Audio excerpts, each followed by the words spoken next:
Well, let's get talking now. But before we start talking, let's get to some facts. Right. Reacting to the emergence of fuel scarcity across major cities in the country due to the supply of adulterated fuel products. Now, the Group Managing Director of the Nigerian National Petroleum Company Limited, Mr. Mele has assured Nigerians that it has intensified efforts at increasing the supply of petrol into the market in order to bridge any unforeseen supply gap. Briefing journalists in Abuja, the GMD maintained that the source supplier has been identified and further commercial and appropriate actions has been taken. Listen. The 20th of January, NNPC received a report from a quality inspector on the presence of emulsion particles in the PMS cargoes shipped to Nigeria from Antwerp, Belgium. NNPC investigations revealed the presence of methanol in 4 of the PMS cargoes imported by our DSTP suppliers, including MRS, Emadev High Energy, AY McKiffy, Britannia U Consortium, Oando, and also our own company, Dick Oil. Cargo quality certificates issued at Load Port, which is Antwerp, Belgium, by Amspec Belgium, indicates that the gasoline complied with Nigerian specifications. The NNPC quality inspectors, including GMO, SGS, JOCHEM, and G&G, all world-class surveyors and inspectors, conducted tests on this before discharge and also showed that the gasoline met Nigerian specifications. As a standard practice for all PMS imports to Nigeria, the cargoes were equally certified by inspection agent appointed by the midstream and downstream petroleum regulatory authority as products that met Nigerian specification. It is important to note that the usual quality inspection protocol employed in both load port in Belgium and our discharge ports in Nigeria do not include the test for percentage of methanol content, and therefore additive was not detected by our quality inspectors. Interesting one there, right? You would say. Well, joining me now live in the studio to understand this and, of course, other developments in the energy sector. He's an energy lawyer and also an analyst, and he's an energy partner at Bonefield Law Practice, Dr. Ayodele Oni. Dr. Oni, good afternoon, and it's really good to see you. Yeah, good afternoon. Thank you very much for having me. I am worried. I am really worried. I don't know if you are. This issue of adulterated products. I want us to start on that note because I know that you should. What really happened? Because the GMD is saying that all of the checks and all of that doesn't have much to do with the content of methanol in this product. I don't get it. Really. Okay, I'll explain what happened. You know, typically what government does at the moment, the NNPC in particular, is what is known as the direct sale and direct purchase program. Direct sale of crude oil on free, they make available for lifting on free on board basis. And then whoever then gets that crude is supposed to bring in petroleum products, finished products, on the basis of DAP delivered at the place. Now, it will be at certain safe ports. Now, that delivery takes into consideration you get a particular quantity or price range, and then you supply an equivalent. But of course, you're going to factor a few things into that. Your haulage cost, insurance, about 9 items, including, of course, your margin.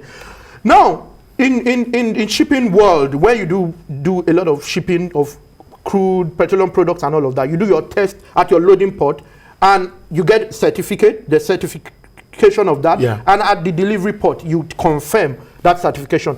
But what typically has happened is that when you look at the Nigerian quality, what's expected, the issue around methanol has never been a question, never been a problem. So the guys who do the checks have like a checklist, and methanol isn't one of those things they check for. So at that point, you will get your certification, because if you ask for A, B, C, D to F, and you find all of the A, B, C to F, and there's something else introduced, then you're unlikely to check out for that until it gets here, and then you find out that, oh, this was a problem. So I think that's what happened. I wouldn't say so much of negligence. I think we need to continually improve our regulatory regime.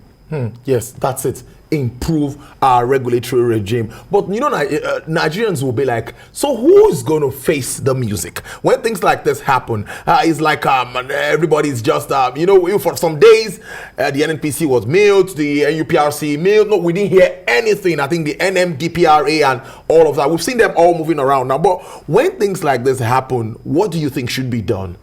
Okay, I think that there are rules, international rules, even our own Sale of Goods Act and all of those around items being fit for purpose. Regardless, I mean, there will always be implied terms in contracts. So the question is, were they fit for purpose? The question is, was there fraud?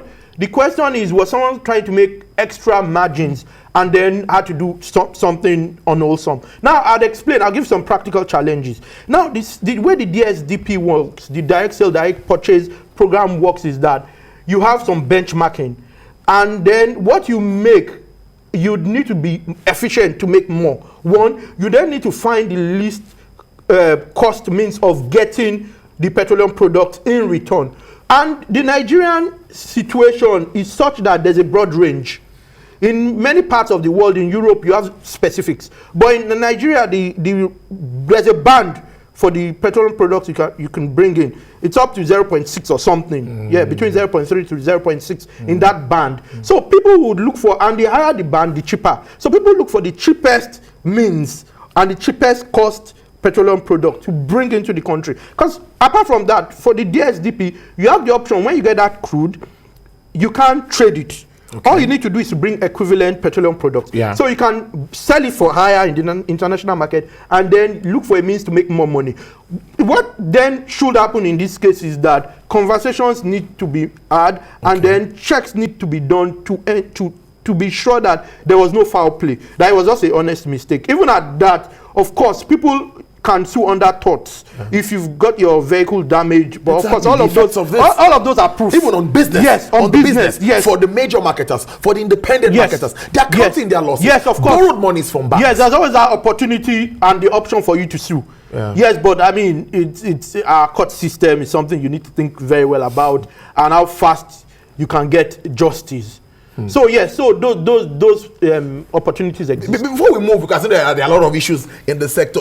So you talked about improving monitoring, regulation, regulatory regime, and all of that. So I think that needs to be instituted. How can that? Is that supposed to be from the ministry or from these agencies? We have the PIA now, and some people still mention the likes of the DPR. I don't think we have anything called DPR anymore. No. There's no DPR. There's not the authority.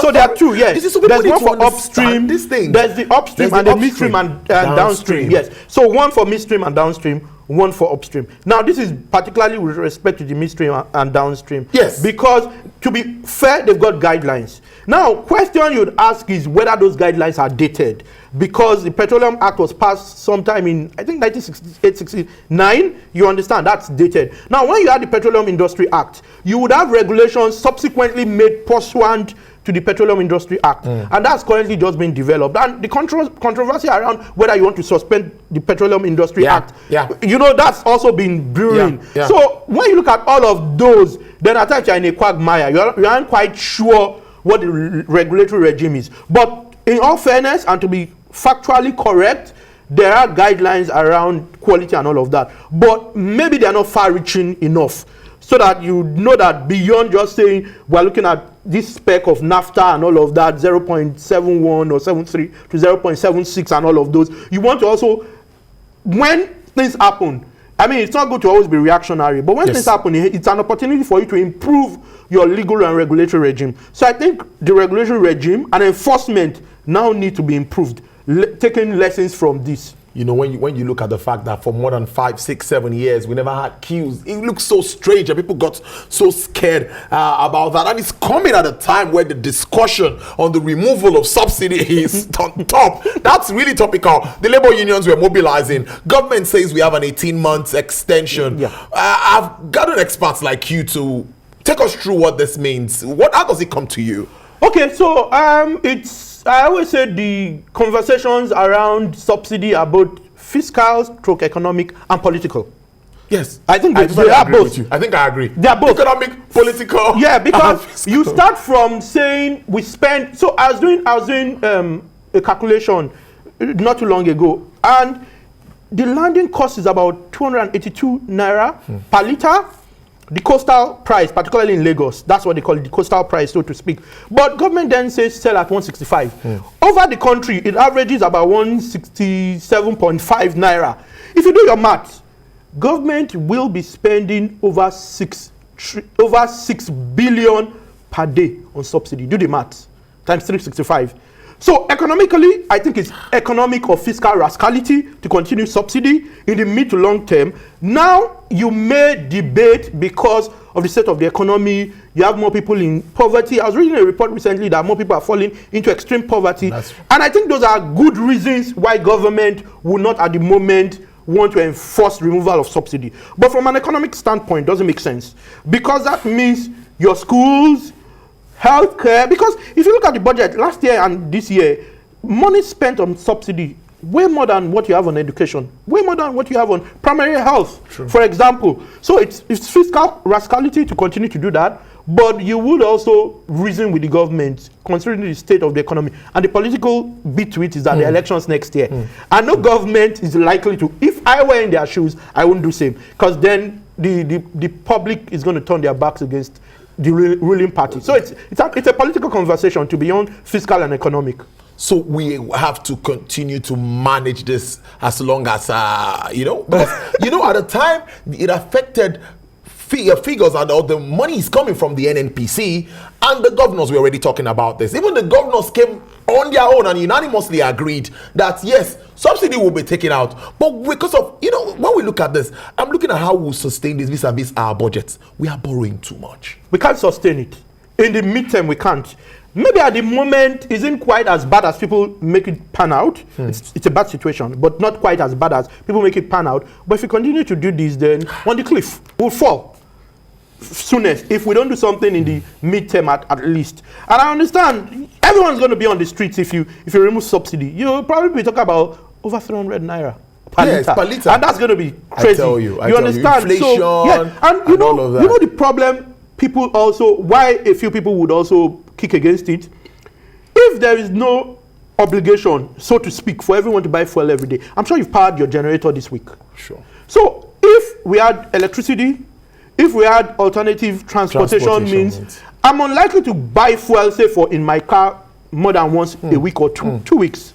But now you have to buy for fuel, then you have to look at the micro, small, and medium scale enterprises. You see barbers open everywhere. Yeah. After a few weeks, they close shop. Why? They tell you they spend upwards of 80% of their income on buying fuel. So if you can't support micro, medium, and small scale enterprises and the informal sector, that's usually will be the base of any economy.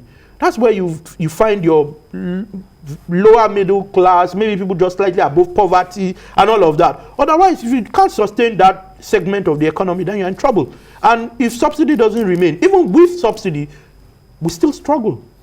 I'd like us to touch on this OPEC talking about targets. But before we go there, let me ask you this. You're a professional and a player in this sector. The issue of the quantity of PMS we consume on daily basis. You're smiling because I know you've heard this question so many places. Now, it's worrisome. We have this argument every time, even outside the studio. And that talks about smuggling. Many say that our products are being sold outside the country. Because they're the cheapest in Africa. So we are subsidizing for... So what can we do to be sure, if not even 100%, we're doing like a 90% assurance of this is what we really consume on daily basis? Okay. Why is it so difficult? It's difficult because statistics data don't support what you see. There's reality, there's data. Data says we shouldn't be doing more than maybe 50 million, maybe 40 something million per day. But at times you find out that it's over 70 million. The reason is that a lot of it is smuggled. If your commodity is the cheapest in Africa, that's what you expect. Now, I always say that one way to fight corruption and issues such as this is to open up that industry, is to make it market driven. If it's market driven, it will be as expensive as anywhere else, probably, and then it would reduce that incidents, people will be less interested because you are paying what is market. But as long as you don't pay what is market, it would always be that case because people want to enjoy the margin. So fighting corruption is usually a difficult situation where you don't democratize. A situation where you are not, it's not market driven. As long as you continue to subsidize, everybody would want to benefit from subsidy. Remember those issues years ago around marketers that inflated petroleum products quantity or volumes to be able to get more from subsidy. But if it's market, you bring in stuff and you sell at market, no one gives you subsidy. So if there's no basis to be corrupt in that instance. So at times, fighting corruption is not really sending the EFCC, but it's about the actions you take.